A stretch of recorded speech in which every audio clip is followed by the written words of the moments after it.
আসসালামু আলাইকুম প্রিয় ভাইরা। অনেক সময় আমরা দেখি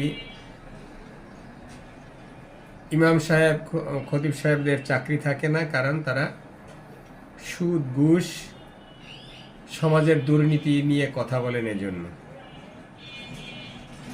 এটা তাদের বলতে হবে, কারণ আল্লাহ তাআলা যুগে যুগে নবী রাসূল পাঠিয়েছেন মানুষদেরকে সতর্ক করার জন্য।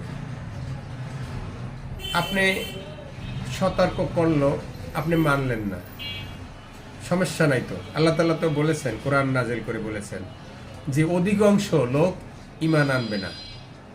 আমি যে কোরআনটা নাজিল করেছি এর অধিকাংশ লোকই ঈমান আনবে না, মানে কি বেশিরভাগই লোকই ঈমান আনবে না। আল্লাহ তাআলা জানে।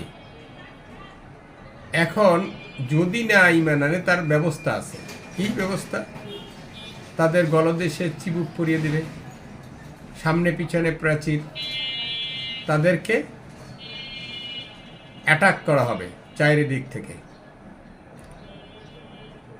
এখন আপনি হুজুরকে চাকরি খাইলেন, তারে মারধর করলেন, আপনি নিজের পায়ে নিজে কুড়াল দিলেন। কারণ আল্লাহ তাআলা বলেছে যে তুমি কোরআনকে মেনো না, সমস্যা নাই, কিন্তু বিরোধিতা করো না। বিরোধিতা করলে তোমার সাথে সাথে ব্যবস্থা।